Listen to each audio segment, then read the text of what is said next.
যায়। ও নিজের স্বামীকে রোজ বলতো যে, শোনো না, আজ তুমি একটু বেশি মাল লুট করে এনো। শোনো বাসন্তী, আমি জানি তুমি এই টাকাগুলোর কি করো।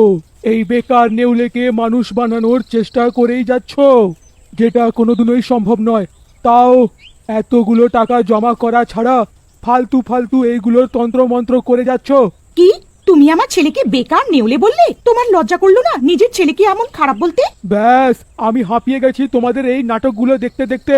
আর গাব্বার ওখান থেকে চলে যায়, আর বাসন্তী প্রতিশোধের আগুনে পুড়তে থাকে। একবার আমার নেউলেটাকে মানুষ হয়ে যেতে দাও, তারপর দেখাবো এই গাব্বারকে। পরের দিন যখন গাব্বার গ্রামের লোকেদের লুট করতে যায়, তখন বাসন্তী বলে, আচ্ছা শোনো, তুমি আজ যে গ্রামটাকে লুট করতে যাচ্ছ, ওখানে আমার ছেলে পিন্টুকেও নিয়ে যাও। তোমার মাথাটা খারাপ হয়ে যায়নি তো? একটা নেউলে চুরি চামারি কি করে করতে পারে? আমি একে নিয়ে যাব না। আরে তাতে কি হয়েছে, যদিও এখন লুটমার না করতে পারে? এখন নিজের সাথে নিয়ে চলো, হয়তো এ তোমাকে দেখে দেখে শিখে যাবে কেমন করে লুটমার করে। আর যখন আমার ছেলে মানুষ হয়ে যাবে, ও ভালো করে লুটমার করতে পারবে। তখনই গাব্বার রেগে যায় আর বন্দুক বার করে। বসন্তী, এই নেউলেটাকে আমার সামনে থেকে সরিয়ে দে, না হলে আমার হাতে অনেক বড় অঘটন ঘটে যাবে। এইটা তুমি কি করছো? নিজের ছেলেকে কোন বাবা নিজের হাতে মেরে ফেলে? এত নিষ্ঠুর তুমি কবে থেকে হয়ে গেলে? বসন্তী, তুই চুপ করে যা, আর যদি কিছু বলেছিস না। তাহলে কি গব্বর, কি করে নেবে তুমি? আমাকে মারবে? বলো, আমাকে মারবে কি? গাব্বার অনেক রেগে যায়, আর রাগের মাথায় ওর হাত থেকে ভুল করে বাসন্তীর উপরে গুলি চলে যায়, আর বাসন্তী মরে যায়। তখনই ওইখানে ওই নেউলেটা চলে আসে আর গাব্বারকে কামড়ানোর চেষ্টা করে। চল ভাগ, ফালতু নেউলে, চলে যা এখান থেকে, যা যা। তারপরে ওই নেউলেটা ওখান থেকে চলে যায় আর বাড়ির বাইরে থেমে যায়। যখন গাব্বারের রাগ শান্ত হয়ে যায়, তখন ও ঘাবড়ে যায় আর ও বলে, এটা এটা আমি কি করে বসলাম? এখন এখন কি করব আমি?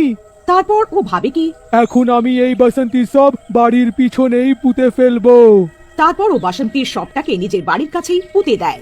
শবটাকে পুঁতে যখন গাব্বার বাড়ি ফিরছিল, তখন ও খুব গভীরে চিন্তা করলো। এখন আমি এই জঙ্গলে আর থাকবো না। আমি শহরে গিয়ে একটা নতুন জীবন আরম্ভ করব, আর একটা ভালো লোক হয়ে যাব। এখন আমি আর এই চুরি চামারিতে ফাঁসবই না। তারপর গাব্বার সব লুট করে থাকা মাল, সোনা গয়না একটা বাক্সে বন্ধ করে বাসন্তীর শবের সাথে পুঁতে দেয় আর জঙ্গল ছেড়ে দিয়ে শহরে চলে যায়। শহরে ও একটা ভালো কাজের খোঁজ করতে শুরু করে, আর তারপর কিছুদিন পরে ও শহরে একটা কাজও পেয়ে যায়। ও একটা কাগজ বানানোর কোম্পানিতে কাজ করতে শুরু করলো। অন্যদিকে ওই নেউলেটা বাসন্তীর শবের ওপরে গিয়ে বসে পড়ে, আর ওখানে বসে অনেক কাঁদতে থাকে। ওর চোখের জল টপ টপ করে মাটিতে পড়ছিল। তখনই বাসন্তীর আত্মা ডাইনি হয়ে ওখানে প্রকট হয়ে যায়, আর নেউলেকে বলে, আরে আমার বাচ্চা পিন্টু, আমার সোনা, দেখ তোর মা কোথাও যায়নি, আমি ফেরত এসেছি। এখন আমি তোকে ছেড়ে কোথাও যাব না। এখন আমার আত্মা তোমার ভেতরে ঢুকে যাবে, আর তারপর আমরা অনেক মাল লুট করব। আর তারপর বাসন্তীর আত্মা নেউলের ভেতরে ঢুকে পড়ে। বাসন্তীর আত্মা ডাইনি হয়ে নেউলের ভেতরে ঢুকে পড়ে। ওই নেউলটা অনেক ভয়ানক দেখতে লাগে। ওর চোখ লাল হয়ে যায় আর নখ লম্বা আর ধারালো হয়ে যায়। তারপরে ডাইনি নেউলে জঙ্গলের বাইরে এসে শহরের লোকেদের বাড়িতে গিয়ে গয়না চুরি করতে থাকে, আর টাকাও চুরি করে। তারপর ডাইনি নেউলেকে জিজ্ঞেস করে, আরে পিন্টু বাবা, আমার মরার আগে তোমার বাবা গয়নার সিন্দুকটা কোথায় রাখলো? তারপর নেউলে ওইদিকে ইঙ্গিত করে দেখায় যে বাক্সটা কোথায় পুঁতে রাখা হয়েছে, আর তারপর ওখানেও একটা গয়না আর মোহরে ভরা বাক্স পেয়ে যায়। ও নেউলের শরীরের ভিতরে ঢুকে যতবার মাল চুরি করতে যায়, ওই সব মাল ওই বাক্সতে রেখে দিত। চুরি করতে যে কেউ ওকে দেখে ফেলতো, ও তাদেরকে মেরে ফেলতো। এই চুরি চামারি ওরা 1 মাস ধরে করতে থাকলো। এক রাত ওই নেউলে ক্লান্ত হয়ে রাস্তার ধারে ফুটপাতে নিজের সাধারণ রূপ ধরে এসে বিশ্রাম করছিল, আর ডাইনি কোনো বড় বাড়িটাকে খুঁজতে চলে গেল, যাতে কেউ ওদের দেখে ভয় না পায়। তখনই ওদিক দিয়ে একটা গাড়ি যাচ্ছিল, ওতে একটা ছোট বাচ্চা থাকে, নয়না। যখন গাড়ি ওখানে থেমে যায়, তখন নয়না গাড়ির বাইরে দেখতে থাকে। ওর নজর ওর নেউলেটার উপরে পড়ে। ও গাড়িতে বসে নিজের বাবাকে বলে, বাবা বাবা, আমাকে ওই জানোয়ারটা দাও, দেখো না বাবা। আচ্ছা, এরম কোন জানোয়ার দেখে নিলে তুমি? আমিও তো একটু দেখি। আরে না, এ তো নেউলে, এ তো ভালো নয় গো, এ তো অনেক সাংঘাতিক হয়। না বাবা, না বাবা, আমি ওইটাই চাই, আমার ওকে অনেক মিষ্টি লাগছে। মা, তুমি যদি পোষার জন্যে কোনো জানোয়ারই চাইছো, তাহলে আমরা কুকুর নিয়ে আসবো, কিন্তু এইটা না। না বাবা, ওই জানোয়ারটা ভালো, আমি ওকে বাড়ি নিয়ে গিয়ে সব শিখিয়ে দেব, ও কাউকে কামড়াবে না। এখন তোমার জেদের আগে কে জিতবে? যাও নিয়ে আসো ওকে। থ্যাংক ইউ বাবা।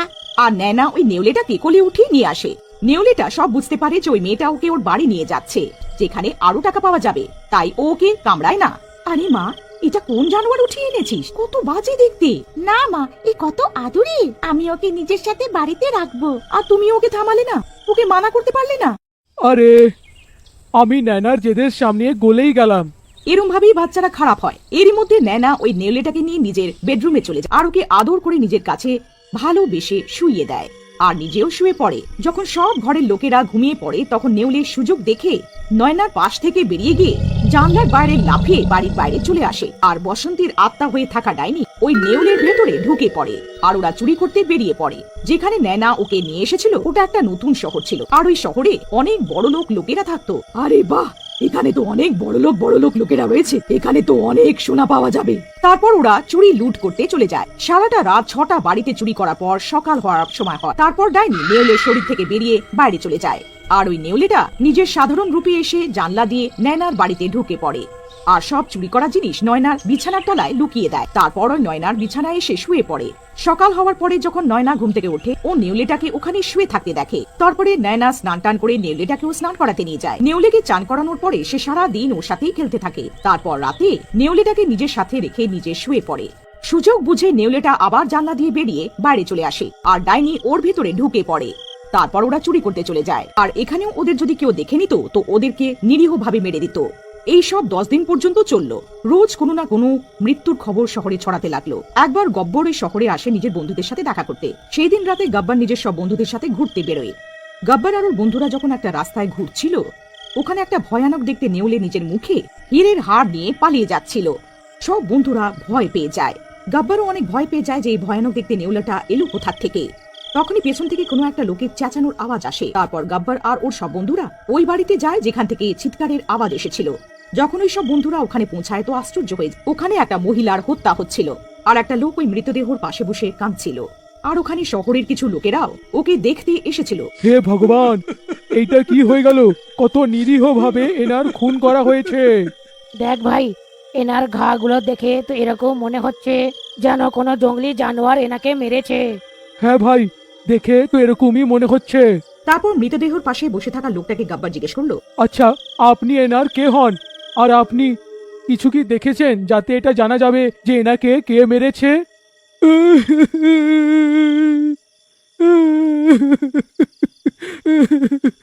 আমি এনার স্বামী। আরে জানোয়ার ছিল না গো, অনেকই বড় আর ভয়ানক ভুতুরে নেউলে ছিল। ও নেউলেই ছিল আর বাড়ি থেকে একটা হীরের হারও চুরি করে নিয়ে গেল।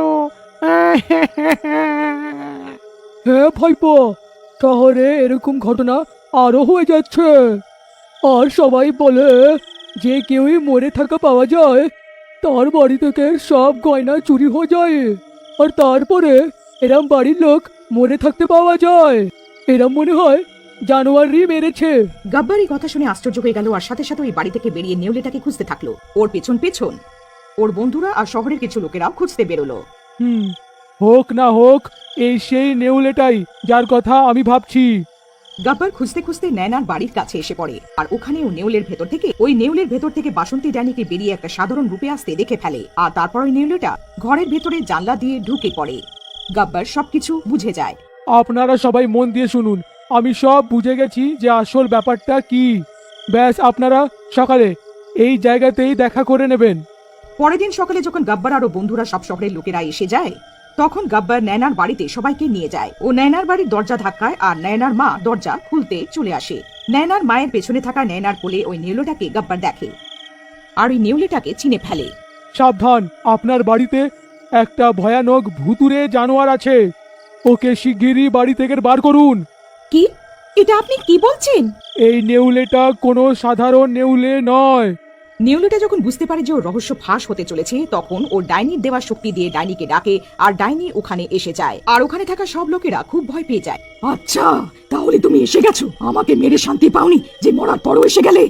তুই শহরের লোকেদের যা যা জিনিস চুরি করেছিস ওগুলো ফিরিয়ে দে, না হলে কিন্তু ভালো হবে না।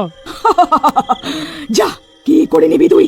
তোর শক্তি আমার শক্তির সামনে কিছুই না। তখনই গব্বর নয়নার হাত থেকে নেউলেটাকে নিজের হাতে নিয়ে নেয় আর ওর গলা টিপতে শুরু করে দেয়। যদি তুই সব মালগুলো ফিরিয়ে না দিস আমি কিন্তু একে মেরে ফেলবো। আচ্ছা, দাঁড়াও আমি আনছি। তারপর ডাইনি নয়নার বিছানা থেকে সব মাল নিয়ে আসে আর গব্বর ওই সব মাল শহরবাসীদের দিয়ে দেয়। ব্যাস, অনেক হলো, এবার আমি তোমাদের সবাইকে মারবো। ডাইনি নিজের শক্তি দিয়ে পুরো বাড়িতে আগুন লাগিয়ে দেয়। নয়নার মা নয়নাকে কোলে তুলে নেয়। এই ডাইনিটাকে মারার তো কোনো সমাধান হবে। আমার যতদূর মনে হচ্ছে এর সমাধান নিশ্চয়ই আছে, আপনারা এর মন ভুলিয়ে রাখুন, আমি এক্ষুনি আসছি। তারপর গব্বর কারোর গাড়ি নিয়ে ওই জঙ্গলে যায় যেখানে বাসন্তীর লাশকে পুঁতে রেখেছিল। সেখানেও দেখে যে ওর পুঁতে থাকা সিন্দুকটা বাইরে বেরিয়ে আছে, কিন্তু ওখানে লুটের জিনিসপত্র এখনো ছিল। গব্বর ওই সিন্দুকটাকে জ্বালিয়ে দেয়।